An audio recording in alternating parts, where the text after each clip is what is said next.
মানে ওর বুদ্ধি কমে গেছে। কি বললাম বুঝলেন? একটা স্কুলে হেডমাস্টারকে বাড়িতে বসিয়ে দেওয়া হয় 60 বছর হয়ে গেলে, সরকার বলে তোমাকে বসিয়ে বসিয়ে 60,000 বেতন পেতে 30,000 দিব, তবুও ভালো, কিন্তু তুমি স্কুলে এসে সর্বনাশ করে দিও না ছাত্র ছাত্রীদের, কারণ তোমার বুদ্ধি কমে গেছে। এখন ওই বুদ্ধি কমে যাওয়া লোকটা গ্রামে যখন রিটায়ার করে এসেছে, তখন মসজিদে মিটিং হচ্ছে, কমিটির দায়িত্বে কারা থাকবে, সবাই বলছে আমাদের হেডমাস্টারকে করা হবে। আর ওর তো বুদ্ধি কমে গেছে,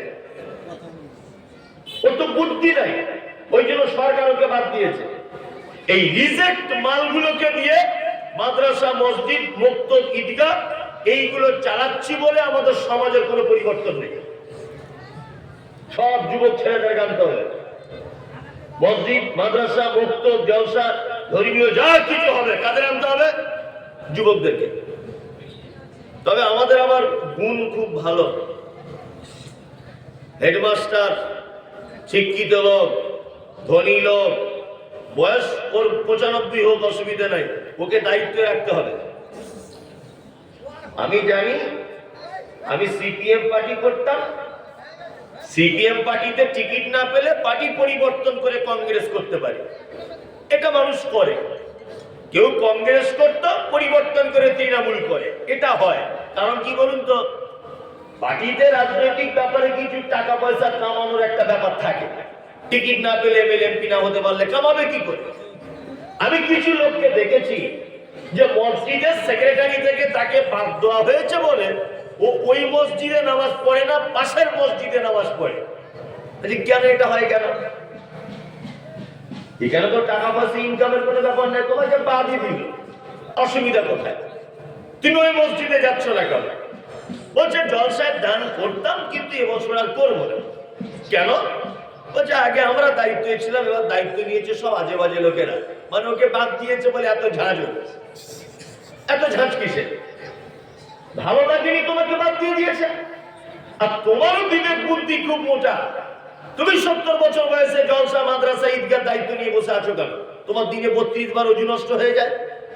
তুমি নিজের চোখে কোন দেখো, ভালো করে কোন লাইনে লিখতে হয় তোমার এই জ্ঞান হারিয়ে গেছে, তোমার বয়স হয়ে গেছে।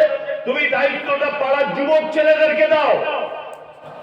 মুহাম্মদ সাল্লাল্লাহু আলাইহি ওয়াসাল্লাম সমাজ পরিবর্তন করার জন্য সর্বপ্রথম যাদেরকে ব্যবহার করেছিলেন তারা ছিলেন এক শ্রেণীর যুবক।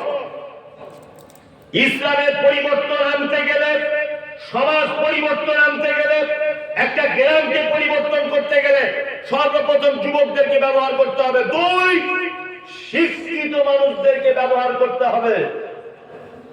শিক্ষা ছাড়া জাতির পরিবর্তন হতে পারে না। আজকে আপনাদেরকে একটা তথ্য দিচ্ছি, তথ্যটা শুনুন। এখন মোবাইলে তো মানে আমি যদি একটা কিছু বলে দিই তাহলে আপনার আগুন ধরে গেল, কি বলা বুঝলে না? মানে সে সব পাখিতে মাছ খাচ্ছে, সমস্যা নেই। মমতাজুল যদি একটা কিছু বলে তাহলে লেগে গেল, এখন সাংঘাতিক ব্যাপার। মানে আমাকে ঘর থেকে বার হয় মুশকিল, এমন ভাবে লেগে যাচ্ছে। আর সোশ্যাল মিডিয়াতে যারা দেখছেন না, এরা শুধু খুঁজছে কোন জায়গাটায় ফল হবে, কোন জায়গাটা মিস করবে, আর কোন জায়গাটা বিতর্কিত কিছু হবে, একদম সঙ্গে সঙ্গে ওইটুকু কেটিয়ে আগে ছাড়বে। তবে একটা কথা বলি শুনুন, মোবাইলে কিছু দেখে মানুষের ব্যাপারে কিছু ভাববেন না। মোবাইলে এটাও দেখা যাচ্ছে নরেন্দ্র মোদী হাসিনাকে বিয়ে করেছে, আবার বাচ্চা হয়েছে। মোবাইলে দেখতে পাওয়া যাচ্ছে না? পাওয়া যাচ্ছে কি যাচ্ছে? এটা কি সত্যি? মোবাইলে দেখতে পাওয়া যাচ্ছে এড়ে গরু দুটো বাছুর হয়েছে, অরিজিনাল বলছি, মোবাইলে দেখতে পাওয়া যাচ্ছে। এটা কি সত্যি? আমি 1000 কথা বললাম বক্তব্য, 1000। আমি তো মানুষ, আমার একটা কথা ধরে না মিস হয়ে গেল, একটা কথা এদিক ওদিক হয়ে গেল। এই যারা সোশ্যাল মিডিয়া আছে, রিপোর্টার যারা আছে, ওইটুকু জায়গাটা আগে ছাড়বে, ওইটুকুটা আগে। ওই জন্য মোবাইলে কোনো কথা শুনে, মোবাইলে যেসব ভাইরাল জিনিসগুলো দেখছেন, আমার টোটাল বক্তব্যটা ওখানে দেওয়া হয়নি, ঠিক ওইটুকু জায়গা কেটে জুত করে বসিয়ে দেওয়া হয়েছে। এবারে মমতাজুল মত আর ফোনে গাল শুনে শুনে মত, কি বলা বুঝলেন না?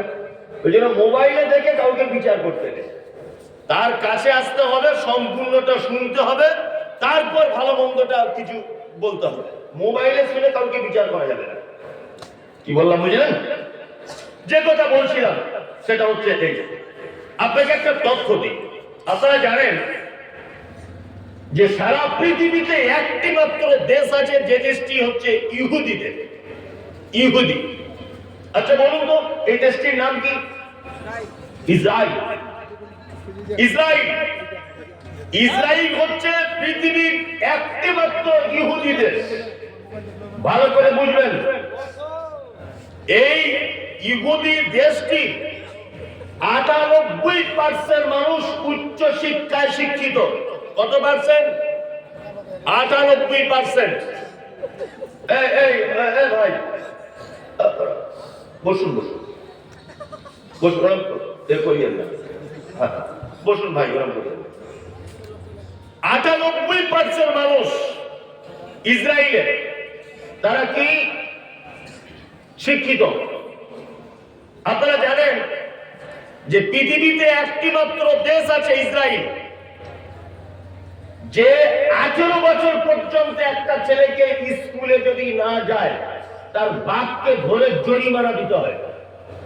18 বছর বয়স পর্যন্ত কোন ছেলে যদি লেখাপড়া না শেখে, কোন মেয়ে যদি লেখাপড়া না শেখে, তাহলে তার বাপকে কি দিতে হয়? সরকারকে জরিমানা দিতে হয়। আমাদের যেমন হেলমেট না থাকলে জরিমানা হয়, রাস্তাতে রং সাইডে চললে যেমন জরিমানা দিতে হয়, পৃথিবীর একটি দেশ আছে 18 বছর আগে যদি কোনো সন্তান কাজ করে তাহলে তার বাপকে সরকারকে জরিমানা দিতে হয়। পুলিশ প্রশাসন তার থেকে জরিমানা আদায় করে, তার নাম ইসরায়েল। ইসরায়েল দেশের 98% মানুষ শিক্ষিত। সারা পৃথিবীর সব থেকে একটা ছোট্ট দেশ আপনি বলতে পারেন, যে দেশে 84 লক্ষ মানুষের বসবাস টোটাল দেশটায়। পশ্চিম বাংলাতে মানুষ আছে প্রায় 14 কোটির কাছাকাছি, আর ইসরায়েলের লোক কত? 84 লক্ষ, মানে 1 কোটিরও কম। আপনারা জানেন যে সারা পৃথিবী এই 84 লক্ষ ইহুদিদের কারণে ভয়ে থরথর করে কাঁপছে। ফিলিস্তিনের মানুষগুলোকে একদম মেরে শেষ করে দিচ্ছে। আপনারা জানেন ইরানের